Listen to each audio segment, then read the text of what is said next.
7 mythes de marketing auxquels vous croyez certainement, et c'est une grosse erreur. Le marketing est une discipline qui a très souvent, malheureusement, mauvaise réputation. Certains disent que le marketing ne sont que des dépenses dans le vent et que le marketing n'a aucun impact positif sur les ventes. Oui, c'est vrai que vous pouvez peut-être vendre sans dépenser un sou en marketing, mais honnêtement, est-ce que vous pouvez et vous voulez vous contenter de 2 ou 3 malheureuses ventes par mois ?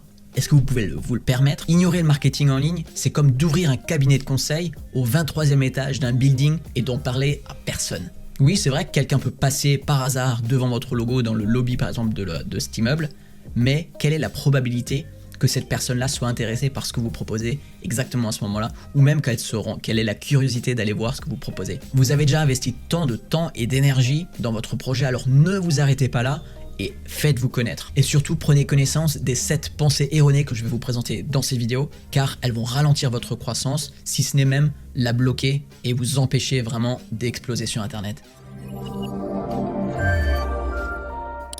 Si vous ne me connaissez pas encore, je m'appelle Fred et je travaille depuis plus de 8 ans en agence digitale, donc j'aide les personnes qui n'y connaissent pas forcément grand chose sur Internet à adopter les meilleures pratiques pour pouvoir se lancer sur Internet, notamment à travers un site Internet qui soit connu et qui soit trouvé dans les résultats Google. Donc si ce n'est pas déjà fait, abonnez-vous à cette chaîne parce que je publie constamment des nouvelles vidéos qui vous apporteront des conseils, astuces, retours d'expérience en tout genre.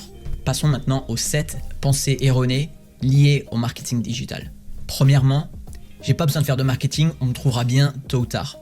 Je vous en parlais en introduction, sur Internet, le fait de simplement exister ne suffira pas. Imaginez un peu le nombre de sites Internet qui existent déjà et qui sont créés tous les jours.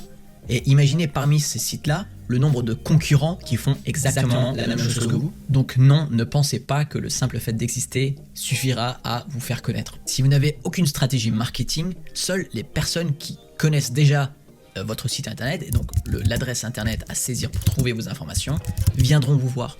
Autrement dit, pas une seule personne de plus que les personnes qui vous connaissent déjà viendront vous voir. On est d'accord que ça n'a aucun sens.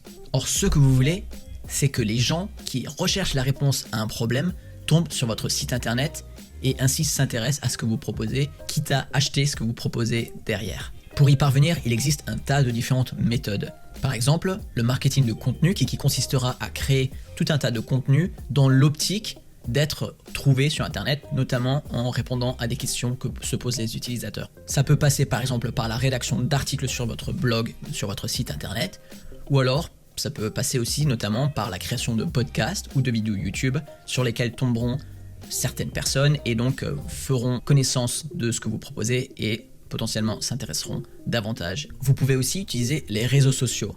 Par exemple, vous pouvez créer des infographies, donc ça va prendre la forme d'une image qui va comporter tout un tas de statistiques ou d'informations et cette image-là, ce que vous voulez, c'est qu'elle soit partagée le plus possible. Évidemment, sur cette image, il y aura aussi une référence vers votre site par exemple pour que donc vous vous fassiez connaître à travers cette infographie-là par exemple. Vous pouvez évidemment aussi utiliser la publicité payante et là, c'est extrêmement puissant. Vous allez pouvoir, que ce soit sur Facebook ou sur YouTube, sur Instagram ou sur Google même, vous allez pouvoir cibler l'audience qui serait potentiellement intéressée par ce que vous proposez. Vous pouvez vraiment sélectionner par centre d'intérêt, par données démographiques, par sexe. Vous pouvez choisir tout un tas de critères à qui sera affichée votre publicité. Et d'ailleurs, si vous avez déjà un site internet et que vous avez du mal à apparaître dans les résultats de Google et que vous voulez être en première position pour que les gens découvrent votre site et cliquent sur votre lien, j'ai créé une formation de 40 minutes qui vous explique vraiment les fondamentaux, comment fonctionne Google, mais aussi comment faire les méthodes, les meilleures pratiques issues du monde anglo-saxon et qui vous explique comment faire pour être premier sur Google. Cette formation, je veux vous l'offrir et vous pouvez y accéder gratuitement en cliquant sur le lien qui se trouve en dessous de cette vidéo. Ça s'appelle « Comment être premier du classement Google en 4 étapes simples ». Deuxièmement, plus je propose d'offres, plus le client trouvera ce qui lui plaît et plus il achètera. Quand on se lance sur Internet, ou même quand on crée son entreprise ou son activité, on a souvent tendance à penser qu'il faut créer le plus de choix possible pour que l'utilisateur y trouve son bonheur. Je vais vous poser une question. Essayez de vous rappeler de l'époque avant que Netflix n'existe. Vous décidez de regarder un film, qu'est-ce que vous faites?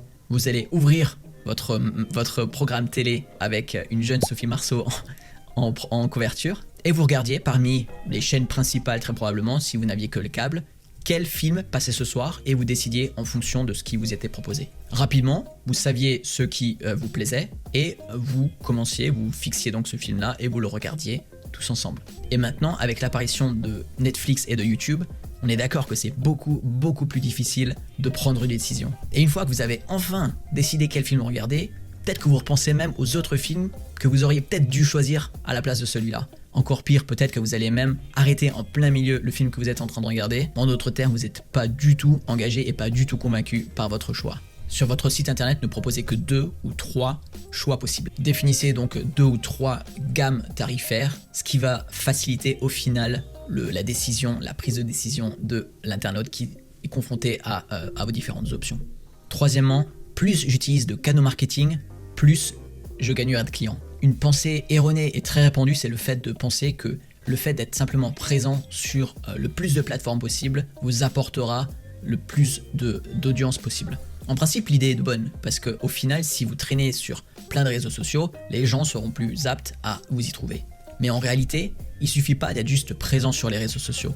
Ce que vous voulez, c'est que les personnes qui vous trouvent ne voient pas simplement une enseigne vide, mais qui voient par exemple des contenus que vous auriez postés, qui commencent à vous faire confiance, qui découvrent vraiment ce que vous faites, qui s'y intéressent, quitte à, au final, ce que vous cherchez, c'est qu'ils viennent acheter chez vous. Or, si vous êtes présent sur, disons, 10 réseaux sociaux différents, il sera impossible pour vous de trouver le temps et l'énergie pour pouvoir investir le temps nécessaire pour créer une réelle communauté autour de votre marque sur cette plateforme-là.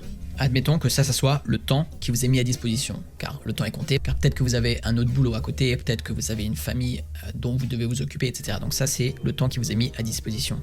Admettons maintenant que vous soyez présent sur 8 réseaux sociaux différents.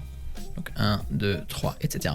Donc qu'est-ce que ça veut dire? Ça veut dire que vous allez avoir maximum 12,5% de votre temps que vous allez pouvoir allouer à chacune de ces plateformes-là. Si vous n'êtes présent que sur 4 plateformes différentes, ben là, par exemple, vous avez votre site internet, vous avez peut-être une chaîne YouTube, peut-être que vous avez un compte Insta, et puis vous allez pouvoir recycler aussi vos contenus pour TikTok, disons. Donc là, tout d'un coup, vous allez avoir 25% de votre temps et de votre énergie à consacrer à chacune de ces plateformes-là. Et là, je vous parle même pas du point mental que c'est d'être présent et de devoir gérer 8 plateformes différentes. C'est une catastrophe. Évidemment, vous allez pouvoir tester, créer des comptes par-ci par-là et voir ce qui fonctionne le mieux pour ensuite, au final, vous consacrer à ce qui fonctionne. Alors, pour l'instant, vous êtes d'accord avec les 3 points, les 3 pensées erronées dont je vous ai parlé? Si c'est le cas, mettez un pouce bleu pour m'encourager et montrer que ça vous plaît. Allez, on continue avec le 4e mythe lié au marketing. Je n'ai pas besoin de site internet, je suis déjà présent sur Instagram et Facebook. Quand vous traînez sur Facebook ou Instagram, qu'est-ce que vous y faites? Je parie avec vous que l'activité principale que vous y faites, c'est tout simplement de scroller sur le fil d'actualité et de consulter les dernières publications de vos cercles d'amis ou des personnes que vous suivez. Imaginez le scénario suivant. Vous suivez quelqu'un, donc vous êtes abonné à son compte, et cette personne-là publie par exemple un nouvel article qu'il aurait rédigé. En principe, vous verriez cet article-là dans votre flux d'actualité. Par contre, pour une raison X ou Y, vous n'avez pas accédé à votre compte Facebook ou Instagram pendant une semaine, disons, ou même quelques jours. Résultat, vous n'allez très probablement jamais voir cette publication que cette personne-là aura rédigée et publiée. Ce que je veux dire par là, c'est que les publications sur les réseaux sociaux n'ont qu'une durée de vie limitée. Non pas dans le sens que ces publications seront effacées, mais tout simplement parce qu'elles tombent aux oubliettes. Au contraire, si vous publiez des contenus sur votre site internet, vos articles seront disponibles à tout jamais, autant que vous gardiez votre site internet. Et encore mieux, ils vous apporteront tous les jours des nouvelles personnes, des nouveaux visiteurs, parce que cet article-là sera potentiellement trouvé et référencé par Google. Sur les réseaux sociaux, votre publication disparaît en quelque sorte après seulement quelques jours, alors que sur votre site internet, vos publications restent présentes et disponibles pendant encore de nombreuses années. 5e, les réseaux sociaux me suffisent, pas besoin de créer d'articles de blog sur mon site. Ok, je comprends que vous avez peut-être la flemme de rédiger des articles sur votre blog ou sur votre site internet plus généralement. Et vous préférez investir ce temps en publiant des nouveaux articles ou des nouveaux contenus sur Facebook par exemple, notamment parce que vous avez des réactions instantanées et c'est beaucoup plus excitant en général. Mais que se passerait-il si demain Facebook venait à fermer ses portes? Vous allez me dire que c'est impossible parce que Facebook a tout intérêt à garder le nombre de visiteurs maximum et que l'entreprise va plutôt bien, etc.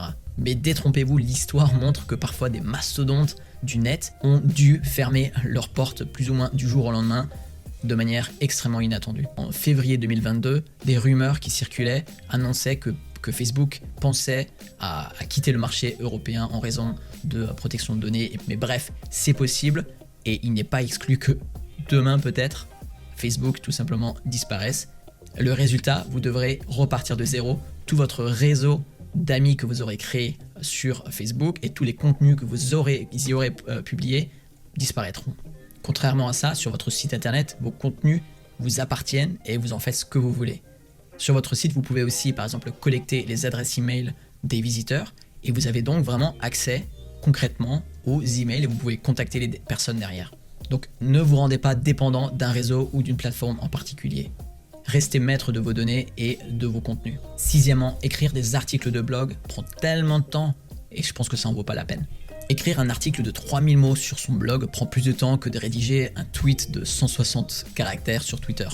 C'est un fait. Mais quel est l'impact d'un article de 3000 mots contre un message de 160 mots sur une personne qui tomberait sur votre contenu? Et ici encore, repensez au point précédent dans lequel je vous expliquais tout article que vous allez publier sur votre site aura une durée de vie illimitée. Donc voyez ça comme un investissement à long terme.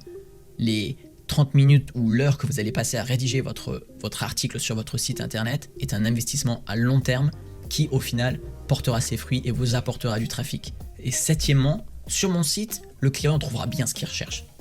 De nos jours, on n'a plus le temps et c'est encore plus vrai quand on parle du numérique. Des études montrent que si une personne tombe sur un site et ne trouve pas ce qu'elle recherche après seulement quelques secondes, oui, j'ai bien dit quelques secondes, ces personnes-là repartent. C'est pourquoi, sur votre site internet, sur chacune de vos pages, vous devez avoir un appel à l'action. Cet appel à l'action, ça va tout simplement être une action que vous voulez que l'utilisateur effectue après qu'il ait terminé de lire ce contenu-là, par exemple. Ça peut être un lien vers le remplissage d'un formulaire, le visionnage d'une vidéo en particulier, un lien vers un autre article. C'est comme chez Ikea, il faut que vous placiez vos flèches au sol pour dire où continuer. Alors vous en pensez quoi de ces 7 pensées erronées? Est-ce que vous êtes d'accord? Dites-le moi en commentaire si j'en ai peut-être oublié d'autres auxquels vous avez vous aussi été confronté. Et n'oubliez pas, si vous avez déjà votre site internet et que vous voulez attirer du trafic supplémentaire, je vous offre une formation de 40 minutes dans laquelle je vous explique vraiment les fondamentaux, tout ce qu'il faut savoir d'après le nouvel algorithme de Google qui est mis à jour constamment, je le rappelle. Le lien vers cette vidéo se trouve en description, en dessous de cette vidéo. A bientôt pour une autre vidéo. Fred.